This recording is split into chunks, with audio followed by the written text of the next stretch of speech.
Hello everyone, welcome back my new video. तो student, आज की इस वीडियो में लोग पढ़ने वाले हैं कक्षा 10 गणित निर्देशांक ज्यामिति में से आने वाला कुछ महत्वपूर्ण प्रश्न। और ये प्रश्न बोर्ड एग्जाम में 6 नंबर में आते हैं, बड़े नंबर में ये प्रश्न आते हैं। और ये प्रश्न मोस्ट इंपोर्टेंट प्रश्न है क्योंकि ये 2018, 2020, 2022, 2023 और 2024 में पूछ चुका है। हो सकता है कि 2026 में भी ये प्रश्न आ जाए, तो ये मोस्ट इंपोर्टेंट है बोर्ड एग्जाम के दृष्टि। ठीक है स्टूडेंट, अगर आप भी क्लास 10वीं में पढ़ते हैं और 2026 में आप लोगों को बोर्ड एग्जाम देना है तो आपके लिए ये वीडियो काफ़ी मोस्ट इंपोर्टेंट है। ठीक है ना, क्योंकि ये मोस्ट इंपोर्टेंट क्वेश्चन है। अगर आप लोग इस क्वेश्चन को देख लेते हैं तो ये बोर्ड एग्जाम में जरूर आएगा।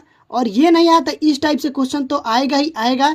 ठीक है ना, तो देखते हैं प्रश्न क्या बोला है कि y का मान ज्ञात कीजिए जिसके लिए बिंदु P 2, -3 और Q 10, y के बीच की दूरी 10 मात्रक है। ठीक है ना, इसमें y का मान ज्ञात करना। ठीक है ना, और ये काफ़ी इजी क्वेश्चन है। अगर आप लोग एक बार इसको समझ गए तो आप लोग के लिए ये काफ़ी आसान हो जाएगा। तो चलिए बिना कोई देर के वीडियो को स्टार्ट करते हैं और मैं हल करके दिखाता हूँ आप लोगों को कैसे इसको हल करना है।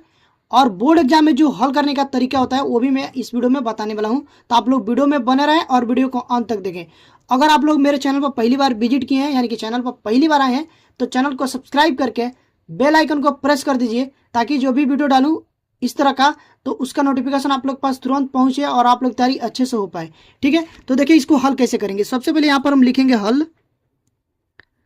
हल लिखने के बाद यहाँ से देखिए दो बिंदु दिया है। एक बिंदु यहाँ मान लेते हैं, जैसा कि ये बिंदु P है और यहाँ से एक बिंदु, ये बिंदु Q है। इन दोनों को जो बीच का दूरी दे दिया है ना, वो 10 मात्रक दे दिया है। कितना दे दिया है? 10 मात्रक। इन दोनों के बीच की दूरी जो है वो 10 मात्रक है। कितना है? मात्रक है, 10 मात्रक। और इसका जो निर्देशांक दे दिया है ना, यानी कि ये देखो, इसका जो ये बिंदु दिया है 2, -3 P बिंदु, और Q बिंदु जो दिया है वो दिया है कि 10, y। ठीक है ना, तो यहां से हम लोग देखते हैं, इसको मान लेंगे क्या, ये होता है x1, ये y1, ये होता है x2 और ये होता है y2। ठीक है, इतना समझ गए ना। अब देखिए इसमें क्या क्या दे दिया है, दो बिंदुओं के बीच की दूरी दे दिया है 10 मात्रक, और ये दो बिंदु दे दिया है। तो हम क्या करेंगे, यहां पर हम लगाएंगे दो बिंदुओं के बीच की दूरी वाला सूत्र। ठीक है, तो इससे पहले क्या करते हैं, जो जो दिया है पहले उसको लिख लेते हैं। तो हल लिखने के बाद यहां पर लिखिएगा दिया है, दिया है।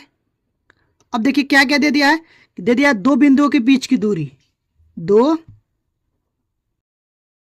बिंदुओं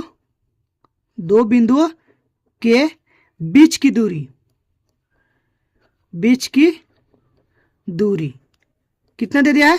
10 मात्रक। ठीक है, ये दे दिया है। और उसके बाद दे दिया है यहां पर देखिए x1 बराबर 2, ठीक है ना, x2 बराबर 10। इसी तरह से y1 बराबर दे दिया है -3 और y2 बराबर दे दिया है y। इतना तक लिख लेना। अब उसके बाद यहां से हम लिखेंगे और फॉर्मूला लगाएंगे। तो देखिए यहां पर लिख दीजिएगा, चूंकि दो बिंदुओं के बीच की दूरी बराबर होता है दो बिंदुओं के बीच की दूरी दो बिंदुओं के बीच की दूरी। ठीक है ना, तो दो बिंदु क्या P × Q है। तो ये होता है कर्डरी में x1 माइनस ये x2 है, y नहीं, ठीक है, x2 का वर्ग प्लस होता है y1 माइनस y2 का वर्ग, यानी कि होल स्क्वायर।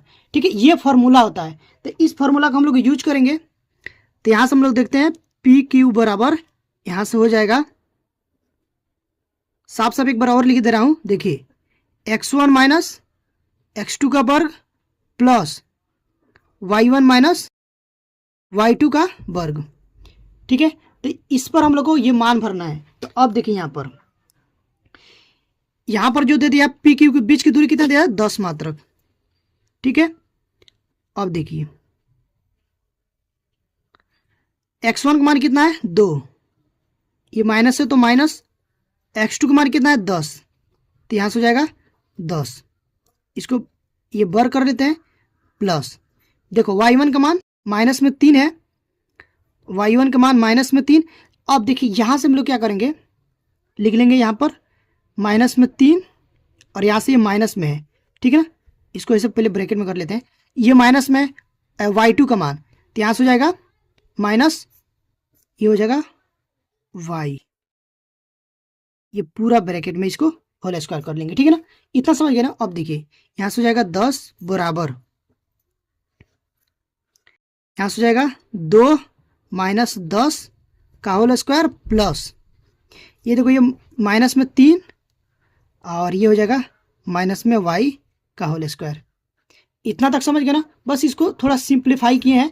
अब इसका हम लोग यूज करेंगे और क्या फार्मूला लगाएंगे वो भी मैं यहाँ पर लिख दे रहा हूँ। देखिए आप लोगों को एक फार्मूला याद होगा कि a प्लस बी का होल स्क्वायर बराबर होता है a का स्क्वायर प्लस b का स्क्वायर प्लस 2ab। इसी तरह से a माइनस बी का भी होता है, a माइनस बी का होल स्क्वायर बराबर होगा a का स्क्वायर प्लस b का स्क्वायर माइनस 2ab।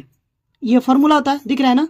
अब देखिए इसका हम लोग यूज करेंगे, तो यहां से हम क्या करेंगे, एक मिनट, हाँ ये देखिए अब यहां से हम लोग ये 10 होगा बराबर, यहां से देखिए 10 में से जब 2 को घटाएंगे तो कितना बचेगा, 8 बचेगा। तो माइनस में 8 बचेगा, माइनस में 8, इसका हो जाएगा स्क्वायर प्लस इसको a माइनस बी के होल स्क्वायर के तोड़ेंगे, ठीक है। इसको मानेंगे a और इसको मानेंगे b।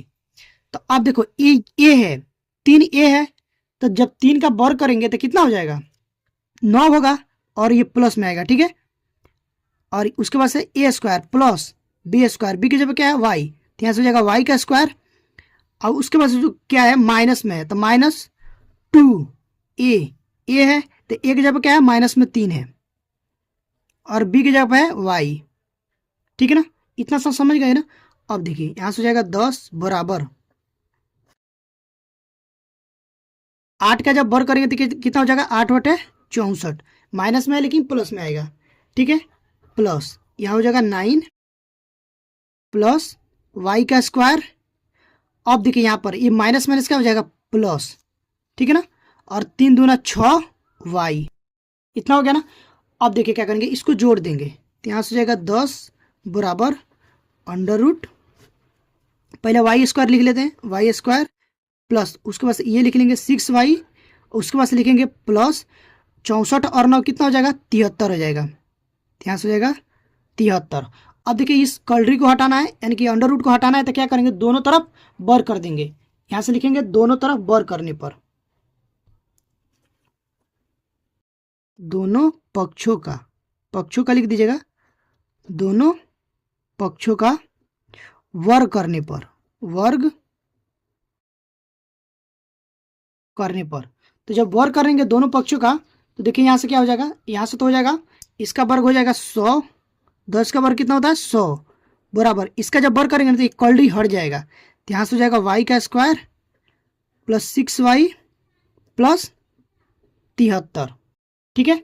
अब क्या करेंगे, ये 100 को उधर ले जाएंगे, ठीक है।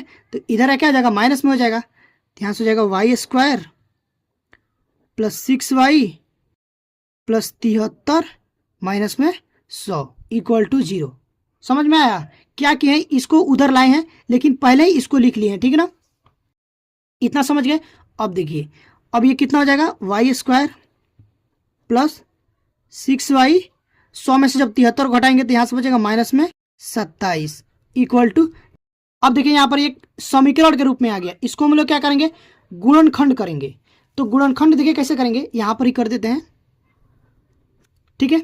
अब इनको गुणनखंड करेंगे, ये जो दिया है ना y square plus 6y minus 27 equal to 0, इसका गुणनखंड करेंगे तो हो जाएगा y स्क्वायर प्लस, और ऐसे हम लोग को इसको तोड़ना है कि जोड़ने और घटाने पर कितना है प्लस में 6y आना चाहिए, और जब उसका गुणा करें ना तो 27 आना चाहिए, माइनस में 27 y स्क्वायर। तो क्या करते हैं हम यहाँ से देखते हैं, मान लो 9y माइनस में 3y माइनस 27 इक्वल टू 0। देखिए यहाँ से हो जाएगा 9 3 27 माइनस में आ जाएगा, और जब 9 में से 3 को घटाएंगे तो 6 भी आ जाएगा, ठीक है ना।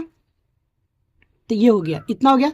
अब देखिए दोनों में कॉमन है y, तो y कॉमन ले लेंगे, तो यहाँ से हो जाएगा y प्लस में 9, यहाँ से -3 कॉमन है तो ये हो जाएगा y, और माइनस बाहर आ गया तो अंदर का चिन्ह बदल जाएगा, तो ये माइनस है तो प्लस हो जाएगा, और 9 3 27 हो जाएगा इक्वल टू 0। तो ये दोनों देखो सेम है, तो इसको एक ब्रैकेट में लिख लेते हैं, तो ये हो जाएगा y प्लस 9 और एक ब्रैकेट में y माइनस 3 इक्वल टू 0। तो देखिए अब यहाँ पर ध्यान से समझिएगा, जब हम y प्लस 9 बराबर 0 रखेंगे ना, तो y का जो मान आएगा वो आएगा -9, ठीक है ना। तो इसको नहीं लेंगे, ये क्योंकि दूरी बोला है तो दूरी ऋणात्मक नहीं होता है, ठीक है ना। तो क्या करेंगे, y -3 को लेंगे, y -3 बराबर 0, तो y का मान कितना आ जाएगा 3 आ जाएगा, और ये धनात्मक आ गया तो इसको हम लेंगे, ठीक है ना। तो जो y का मान आएगा ना वो 3 आएगा, तो वो यहीं पर आंसर हो जाएगा, ठीक है। तो आई होप कि आप लोगों को ये प्रश्न जरूर समझ में आएंगे। अगर आप लोगों को ये प्रश्न समझ में आया और वीडियो अच्छी लगी हो तो प्लीज़ वीडियो को लाइक करिएगा। चैनल पर पहली बार विजिट किए हैं तो चैनल को सब्सक्राइब करके बेल आइकन को प्रेस कर दीजिएगा, ताकि जो भी वीडियो डालूं उसका नोटिफिकेशन आप लोग पास तुरंत पहुंचे और आप लोग की तैयारी अच्छे से हो पाए। तो गाइज अभी के लिए बस इतना ही, मिलते हैं इसी तरह की नेक्स्ट वीडियो में, तब तक के लिए थैंक यू फॉर वॉचिंग।